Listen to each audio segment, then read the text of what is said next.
نحمده ونصلي ونسلم على رسوله الكريم أما بعد فأعوذ بالله من الشيطان الرجيم بسم الله الرحمن الرحيم رب اغفر وارحم وأنت خير الراحمين صدق الله مولانا العظيم وصدق رسوله النبي الأمي الكريم الأمين الرؤوف الرحيم إن الله وملائكته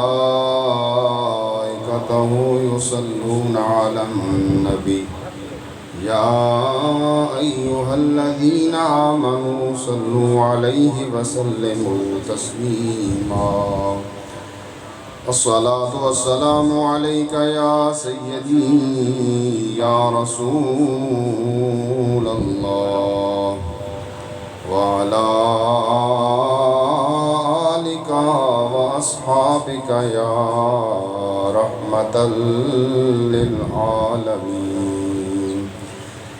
تمام احباب ایصال ثواب کی غرض سے ایک مرتبہ بلند آواز میں خوشی پڑھ لیں. الصلاۃ والسلام علیک یا سیدی یا رسول اللہ وعلی آلک واصحابک یا رحمۃ للعالمین. گندم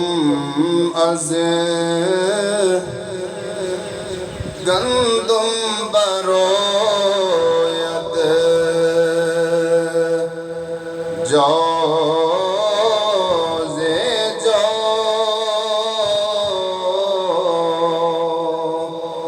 از مکافات عمل غافل مشو.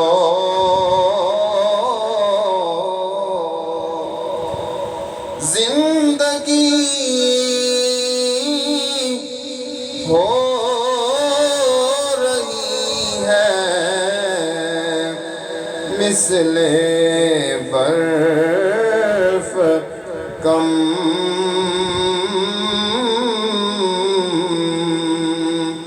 آہستہ آہستہ دھیرے دھیرے دم بدم سونے والے رب کو سجدہ کر کے سو شاید اٹھے نہ اٹھے صبح کو.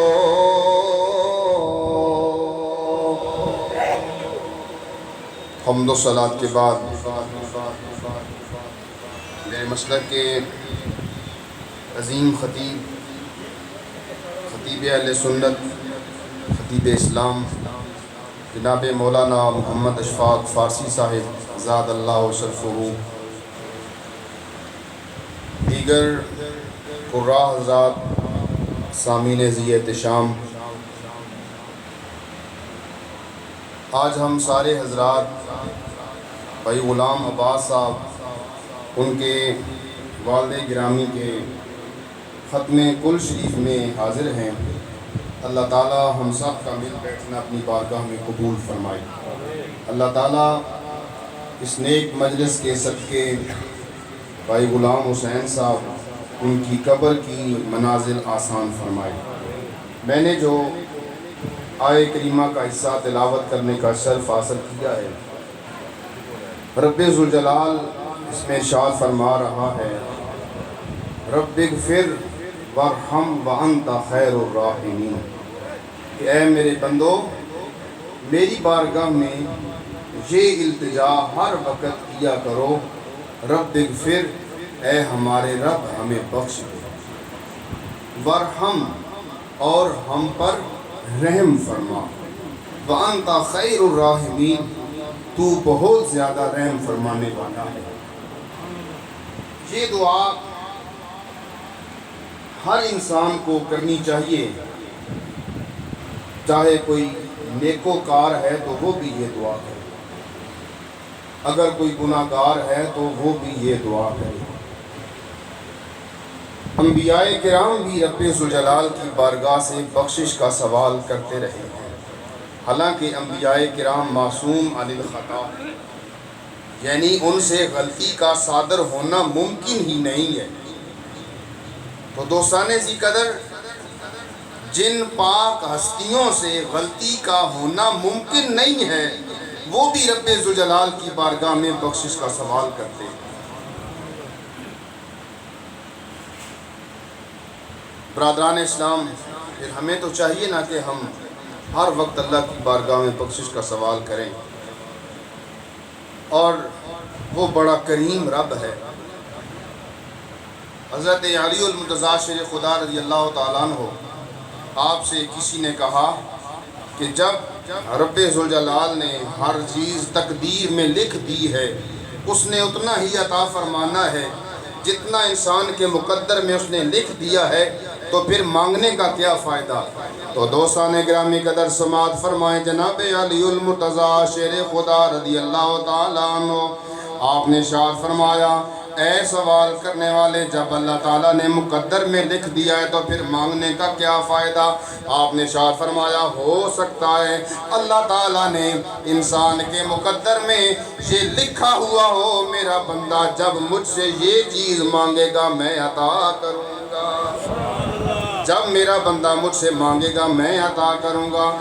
بقول حضرت علامہ اقبال رحمۃ اللہ تعالیٰ علیہ، آپ فرماتے ہیں کہ رب ذوالجلال کی رحمت انسان کو پکار پکار کر کہتی ہے کہ ہم تو مائل بکرم ہیں، کوئی سائل ہی نہیں،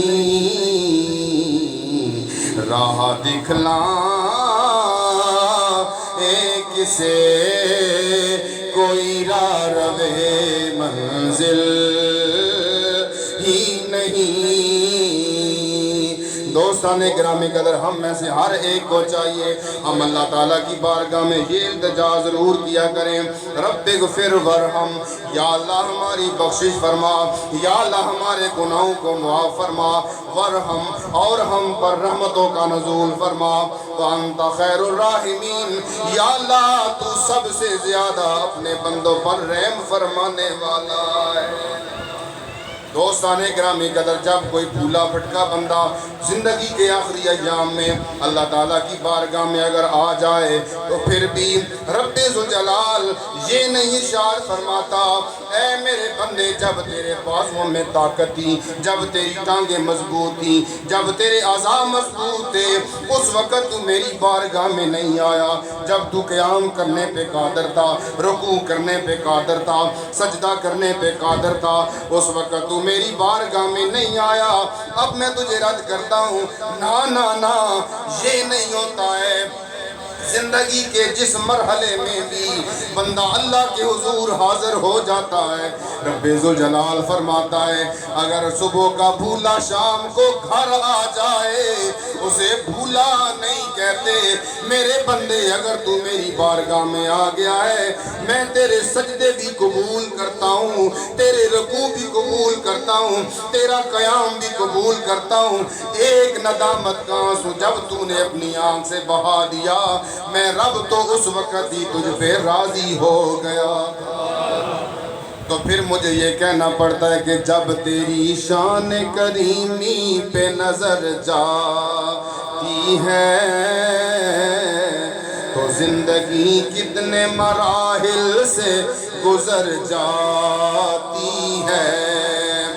بے طلب مجھ کو دیے جاتا ہے دینے والا،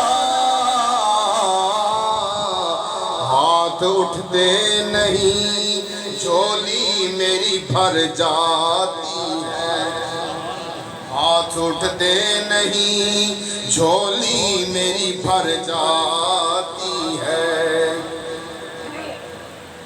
آخری بات سماعت فرمائیں، حضور علیہ السلام تشریف فرما ہے ایک بندہ آیا، اس نے نماز پڑھی، نماز پڑھنے کے فوراً بعد اس نے دعا مانگنا شروع کر دی۔ حضور نے فرمایا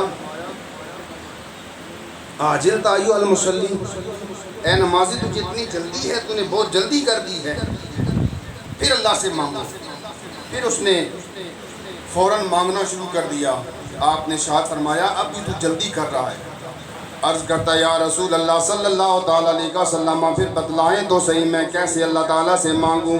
امام الانبیاء فخر دو جہاں صلی اللہ علیہ وسلم نے ارشاد فرمایا اے میرے امتی، اے میرے صحابی، جب کسی سے کوئی چیز مانگی جائے پہلے اس کی تعریف کرنی پڑتی ہے، پہلے اس کی توصیف کرنی پڑتی ہے، پہلے اس کے پاس جا کر اس کی تعریف کرنا پڑتی ہے کہ تو بڑا چنگا، تیرا فلاں بڑا بچہ تھا، دوستانے ذی قدر۔ آپ نے فرمایا پہلے رب ذوالجلال کی تعریف کرو، پہلے اللہ تعالیٰ کی حمد کرو، پہلے اللہ تعالیٰ کی تحلیل بیان کرو، اس کے بعد رب ذوالجلال سے مانگنا، تو جو مانگے گا رب عطا فرمائے گا۔ پھر آپ نے فرمایا کہ اللہ تعالیٰ کی بہترین تعریف سورہ اخلاص شریف، قل هو اللہ احد اللہ الصمد لم یلد ولم یولد ولم یکن لہ کفوا احد۔ پھر آپ نے فرمایا بہترین تعریف رب ذوالجلال کی سورہ فاتحہ شریف۔ ہم ہر نماز میں سورہ فاتحہ شریف پڑھتے ہیں، اور دوستانے ذی قدر ہمارا کتنا بہترین طریقہ ہے اہل سنت و جماعت کا، جب ہمارا کوئی عزیز فوت ہو جاتا ہے ہم کہتے ہیں کہ ہم فاتحہ کے لیے جا رہے ہیں۔ وہاں پر کیا ہوتا ہے؟ ہم سورہ فاتحہ شریف پڑھتے ہیں، سورہ اخلاص شریف پڑھتے ہیں، اور پھر مرحوم کی بخشش کی دعا مانگتے ہیں۔ حضور صلی اللہ علیہ وآلہ وسلم آپ کی اس حدیث کے مطابق جب ہم یہ عمل کرتے ہیں تو کبھی امید ہو جاتی ہے رب ذوالجلال کی بارگاہ میں کہ ہم جس کے لیے بخشش کی دعا مانگ رہے ہیں رب ذوالجلال اس پہ ضرور کرم فرمائے گا۔ اللہ کی بارگاہ میں دعا ہے اللہ تعالیٰ